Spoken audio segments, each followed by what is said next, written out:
Hi everyone, welcome back. This is doctor Nikita Salani. आपके अपने YouTube channel में मैं बहुत बहुत स्वागत करती हूँ। आज मैं चर्चा करूंगी इम्पेटिगो। इम्पेटिगो ये बच्चों में टॉडलर्स की प्रॉब्लम भी है और एडल्ट्स की भी प्रॉब्लम है, उसी के बारे में हम चर्चा करेंगे।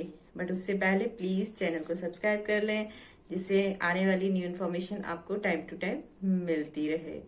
चलिए शुरू करते हैं।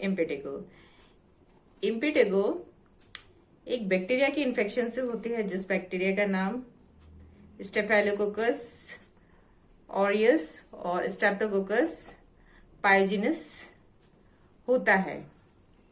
ये बैक्टीरिया हमारे स्किन की एपिडर्मिक्स में इन्फेक्शन कर देते हैं, जिसकी वजह से ये इन्फेक्शन होता है। इसकी कॉमन साइट्स होती हैं जहां पर ये इन्फेक्शन होता है। फेस, आपका चेहरा, नोज के इधर का एरिया, आपके हाथ और आपके पैर, इसमें ये इम्पेटिगो ज्यादा देखने को मिलता है। ये मोस्टली 2 to 5 इयर्स के एज में ये प्रॉब्लम देखने को मिलती है। उसी एज ग्रुप के चिल्ड्रंस में मिलती है, बट किसी भी एज ग्रुप में ये प्रॉब्लम देखने को मिलती है या मिल सकती है।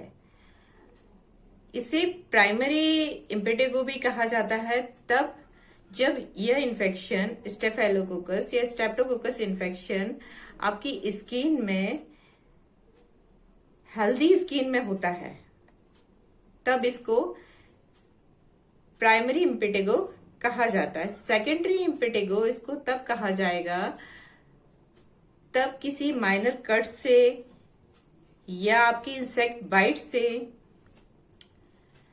एक्जिमा से आपकी बॉडी में इन्फेक्शन हो गया है, तो सेकेंडरी कॉज ये है।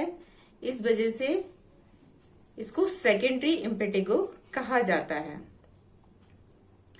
बैक्टीरिया जो होता है वो हॉट वेदर में या मॉइस्ट वेदर में ज्यादा ग्रो करता है।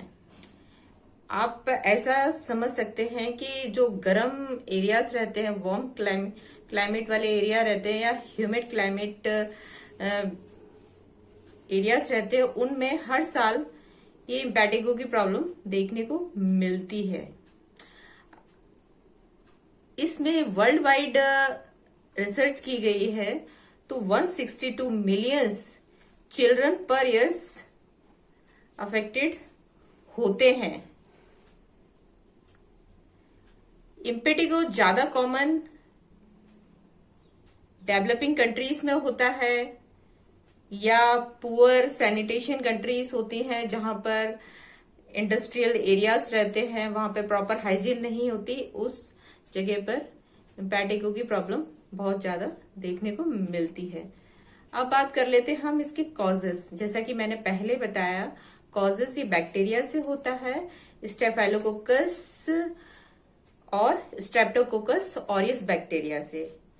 ये बैक्टीरिया, इस बैक्टीरिया की स्ट्रेन्स हमारी स्किन में कटने पर या आप स्क्रैच करते हैं स्किन को, तब या रैसेस हो जाते हैं, तो बॉडी में इसके स्ट्रेस चले जाते हैं और वो वहां पर एक कॉलोनी बना लेते हैं, ग्रो कर जाते हैं और कॉलोनी बना के वहां पे इन्फेक्शन करने लगते हैं।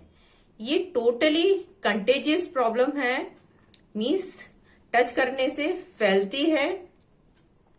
इम्पेटिगो का, यदि आप इम्पेटिगो इन्फेक्टेड पर्सन को टच करते हो या चाइल्ड को टच करते हो या उस पर्सन की टॉवल्स को या कोई भी आप उसके इक्विपमेंट्स को टच करते हो, कपड़ों को या कुछ भी चीज टच करते हो और आप हैंड को क्लियरली वॉश नहीं करते और उसको आप खुद टच कर लेते हैं अपनी बॉडी से, तो वो बैक्टीरिया आपकी स्किन में ग्रो करने लगता है।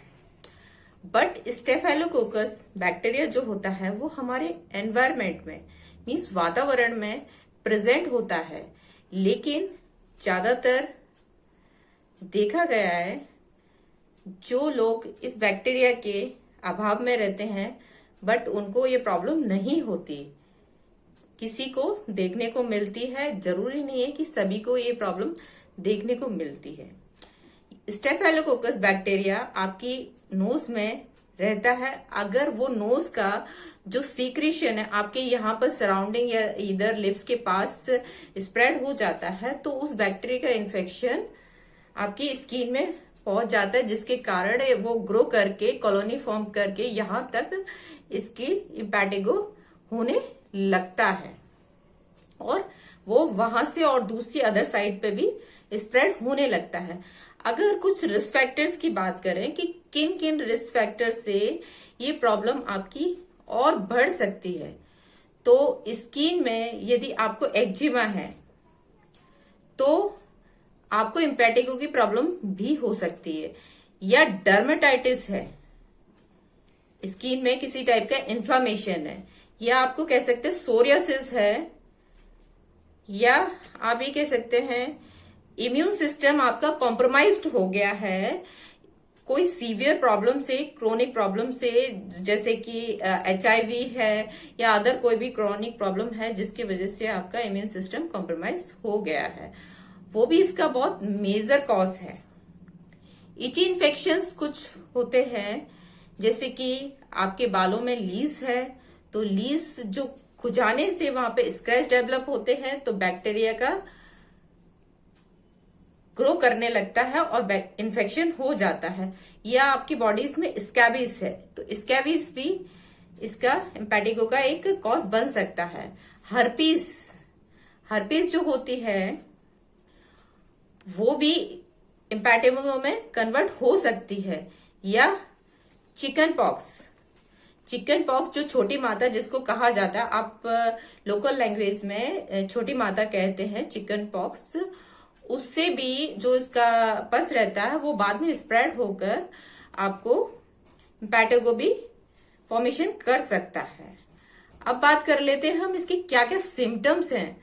सिम्टम्स इसके स्किन आपकी रेड होने लगेगी स्किन आपकी, और ज्यादातर उस पे पपड़ी टाइप की एक क्लस्टर टाइप का फॉर्मेशन हो जाएगा। ये ज्यादातर नाक और लिप्स के पास होते हैं। जो सोर्स इसके होते हैं, जो धब्बे रहते हैं, वो ग्रो करने लगते हैं धीरे धीरे, और ग्रो करते करते उनमें ब्लिस्टर्स फॉर्मेशन हो जाता है। ब्लिस्टर से रिसाव होने लगता है और बाद में येलो कलर की एक क्रस्ट फॉर्म होने लगता है, जो कि पपड़ी आपको बाद में आप हाथ से छुटाएंगे तो इस तरीके से छूट जाती है। ये इसके सिम्टम्स हो गए। बट कभी कभी देखा गया है जो रेड स्पॉट्स डेवलप हो जाते हैं उनमें से येलो क्रस्ट बन जाते हैं, बट ब्लिस्टर फॉर्मेशन नहीं होता, ब्लिस्टर्स नहीं बनते, मतलब फोड़े नहीं बनते, सिर्फ क्लस्टर्स ही बने रहते हैं। सोर्स में बहुत ज्यादा खुजली होती है, इचिंग होती है और कभी कभी दर्द भी होता है।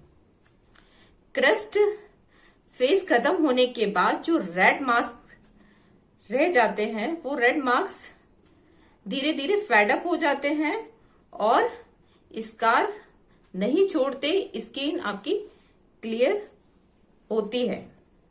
इन्फेंट्स में छोटे बच्चे जो 1 साल के बच्चे होते हैं उनमें डायपर के अराउंड रेड रसेस हो जाते हैं, या उनके जो स्किन के फोल्ड्स रहते हैं उस एरियाज में ये प्रॉब्लम देखने को मिलती है। वहां पर बैक्टीरिया इन्फेक्शन होने लगता है और बैक्टीरिया ग्रो कर जाता है, बच्चे को बहुत ज्यादा प्रॉब्लम होती है।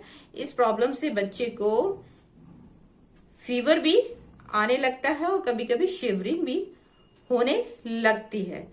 अब डायग्नोसिस की आप बात कर लें कि इसका कैसे पता लगा सकते हैं, तो डायग्नोसिस स्किन की बहुत सारी प्रॉब्लम्स होती हैं, हम देखकर नहीं पता कर सकते कि ये कौन सी स्किन प्रॉब्लम है।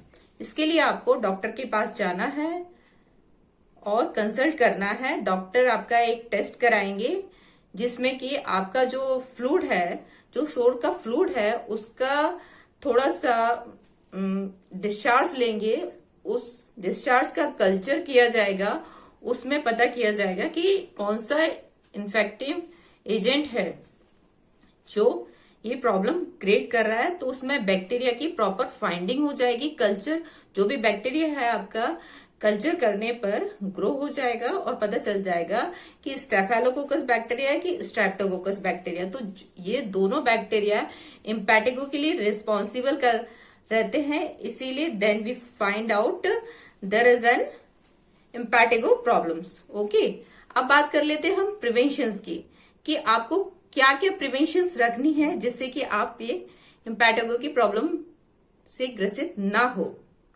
आपको अफेक्टेड पर्सन के कांटेक्ट में नहीं आना, अगर आते हैं तो उसके कांटेक्ट की सभी चीजें को आपको क्लियरली वॉश करना है ब्लीचिंग पाउडर से और हॉट वाटर से, जिससे कि बैक्टीरिया जो भी है वो वहीं किल हो जाए। सबसे अच्छी बात है आपको गुड हाइजीन रखना है, ये की पॉइंट है। आप अच्छा हाइजीन रखेंगे तो ये प्रॉब्लम होगी ही नहीं। कोई भी आइटम आपको इन्फेक्टेड पर्सन के साथ शेयर नहीं करना, अगर एक्सीडेंटली शेयर हो जाता है आप उसको वॉश कर लें प्रॉपर डिसइंफेक्टेंट से, और तब आप उसको टच करें। और आप जब आपको ये इन्फेक्शन है तो आप कम्युनिटी में बाहर ना निकले, और जो भी अफेक्टेड एरियाज है सोर्स का उसको आप कवर करके रखें, जिससे कि बाकी इन्फेक्शन स्प्रेड ना हो आपको।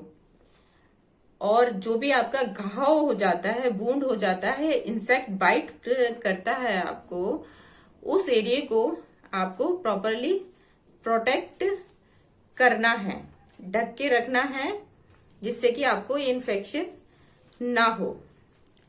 आई होप आपने मेरे topic impetigo causes, symptoms, risk factors, prevention अच्छे से सुना होगा, और उससे जानकारी को आप दूसरों तक भी स्प्रेड करें, शेयर करें।